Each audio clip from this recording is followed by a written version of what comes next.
Bonjour à tous, tout d'abord, bienvenue. Alors aujourd'hui, j'étudie un passage de l'Évangile de Matthieu au chapitre 22. Et voici ce que j'ai appris dans ce passage. La réponse à la question est-ce que c'est OK de poser des questions à Jésus? De lui demander de m'expliquer ce qu'il veut dire, ce qu'il veut m'apprendre à travers une parole de la Bible ou même à travers une situation que l'on vit? Eh bien oui, c'est tout à fait OK et je dirais même que c'est bienvenu. Mais tout dépend de la motivation derrière. Alors, regarde jusqu'au bout pour voir comment je suis arrivée à cette conclusion à travers ce passage de l'Évangile de Matthieu.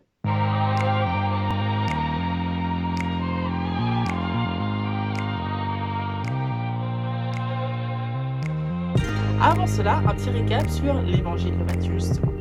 Le premier livre du Nouveau Testament. Ce n'est pas le plus ancien, en revanche, les évangiles de Marc et Luc ayant été écrits certainement avant.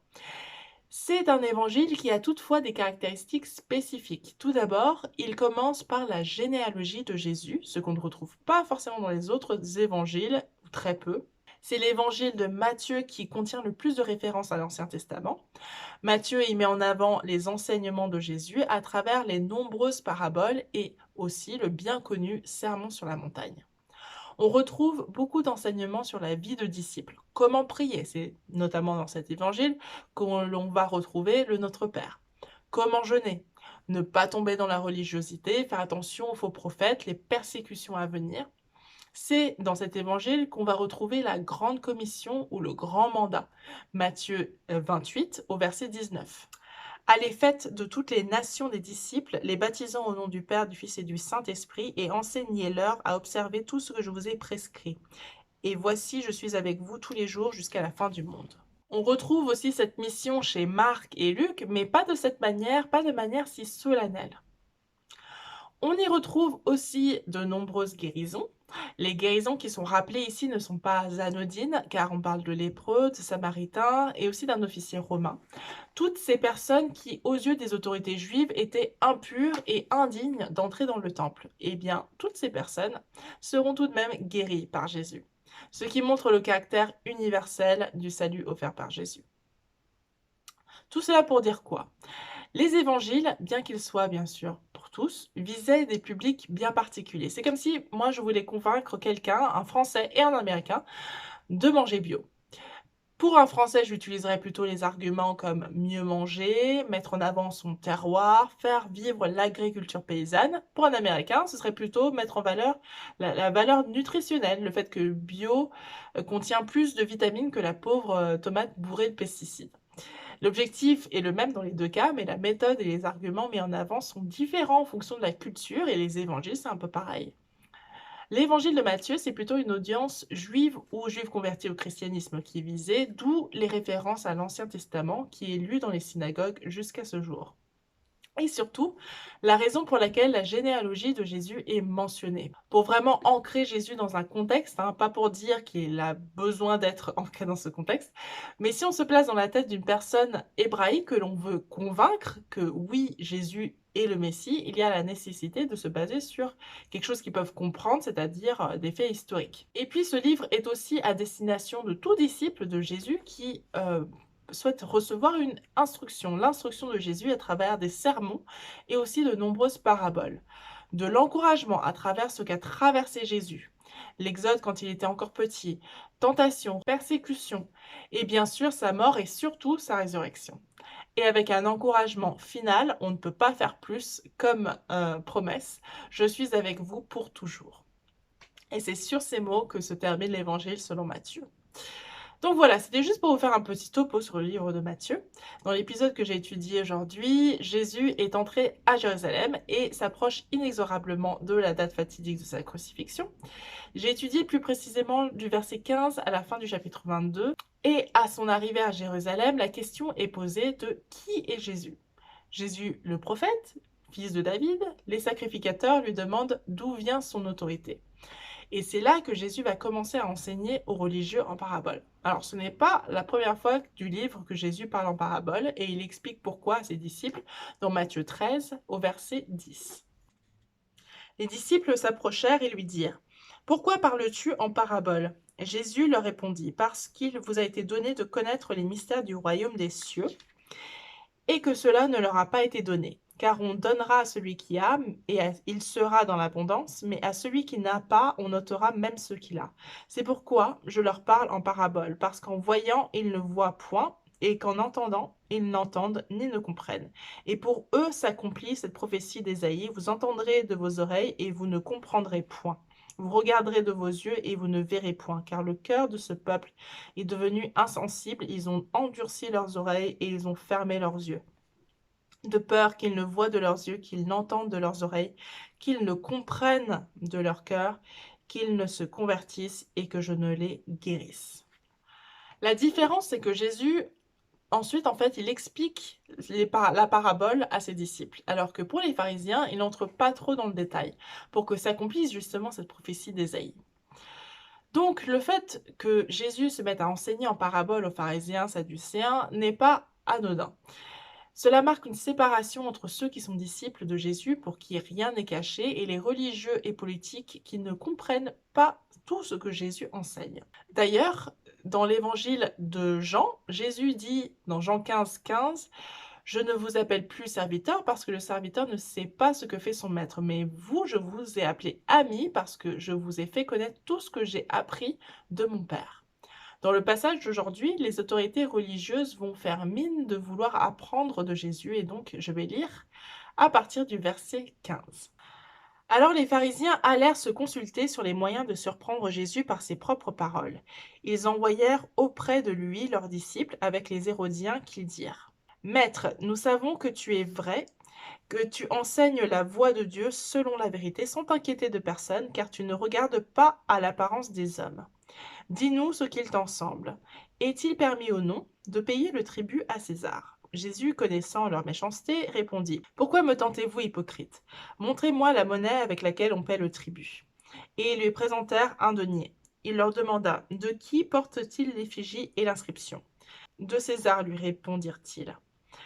Alors il leur dit : Rendez donc à César ce qui est à César, et à Dieu ce qui est à Dieu. Étonnés de ce qu'ils entendaient, ils le quittèrent et ils s'en allèrent. Le même jour, les Sadducéens, qui disent qu'il n'y a point de résurrection, vinrent auprès de Jésus et lui posèrent cette question : Maître, Moïse a dit : Si quelqu'un meurt sans enfant, son frère épousera sa veuve et suscitera une postérité à son frère.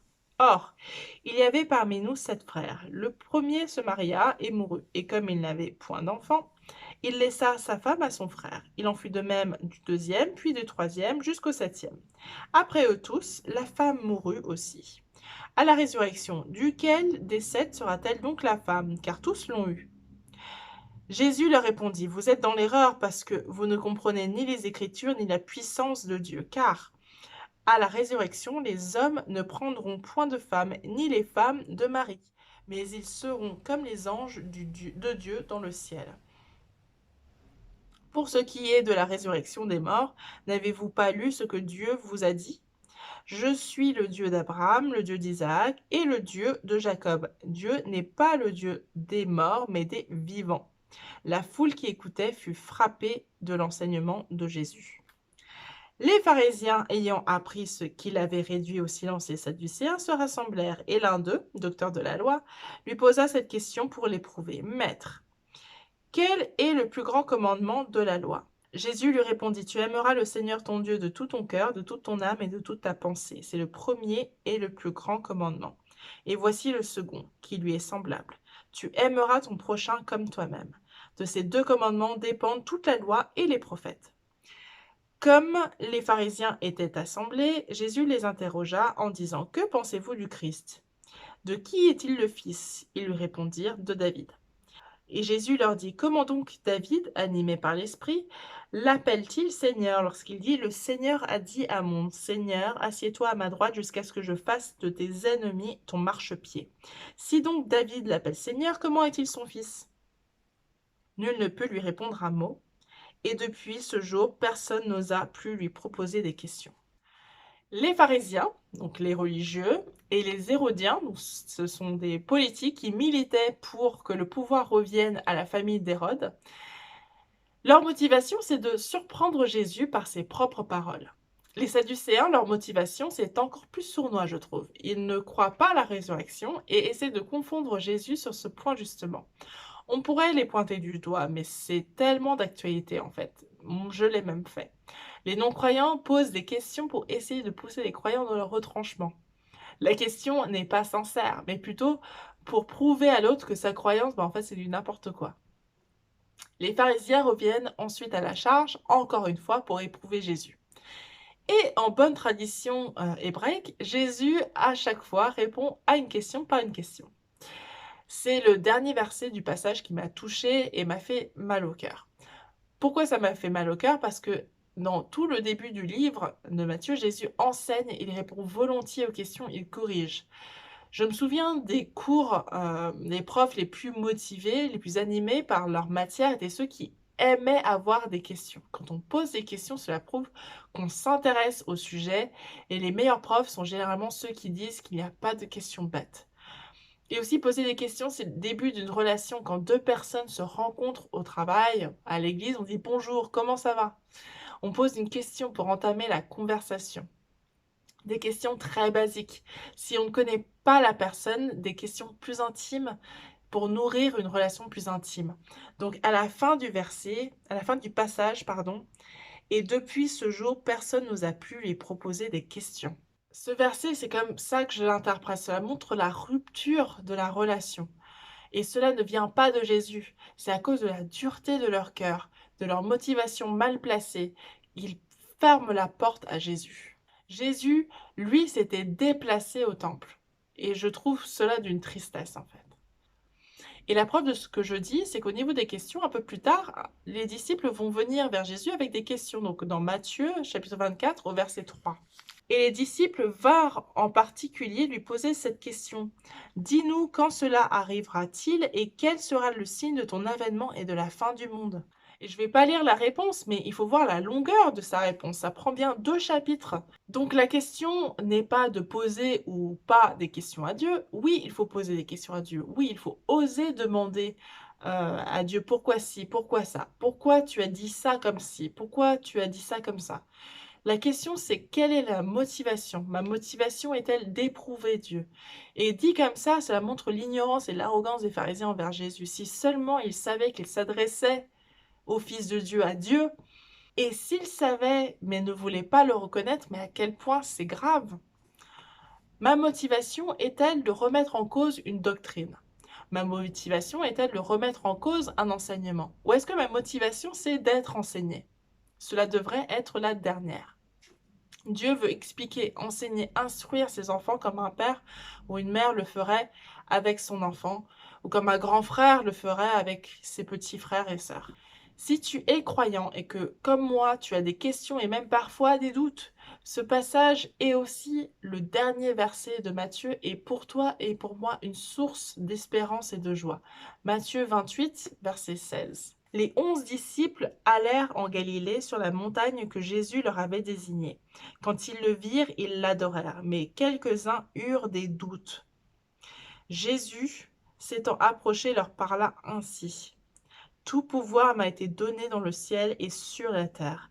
Allez, faites de toutes les nations des disciples, les baptisant au nom du Père, du Fils et du Saint-Esprit, et enseignez-leur à observer tout ce que je vous ai prescrit. Et voici, je suis avec vous tous les jours jusqu'à la fin du monde. Jésus ne leur a pas reproché leurs doutes. Il est allé au-delà de leurs doutes pour leur confier cette mission. Donc remettons nos questions, nos questionnements et même parfois nos doutes dans les mains de Jésus. Si tu n'es pas encore croyant, pas encore, et que tu as peut-être des questions, c'est légitime. Tu as le droit et c'est même recherché.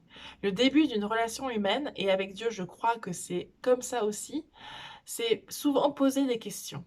Jésus te connaît déjà, tu ne connais peut-être pas Jésus. Donc c'est le moment de lui poser des questions pour apprendre à le connaître. Trouve un endroit calme, médite et pose ces questions, comme si tu te posais la question à toi-même. Peut-être commence par, voilà, Jésus, je ne sais pas si tu existes, mais si tu existes, voici ma question en toute sincérité, en toute honnêteté, vraiment pour comprendre. Ensuite, laisse-toi guider, peut-être par sa voix, peut-être par un passage dans la Bible, peut-être par une parole de quelqu'un. La réponse ne viendra peut-être pas instantanément, mais ma prière, c'est que tu aies vraiment cette réponse. Merci beaucoup d'avoir écouté. Je vous invite à liker, partager si, ce message vous a, interpellé et commenter aussi, et aussi vous abonner à ma chaîne. Donc ça fait 4 choses. Liker, commenter, abonnez-vous, partagez. Et moi je vous retrouve la semaine prochaine, vendredi, même heure. Ciao, ciao!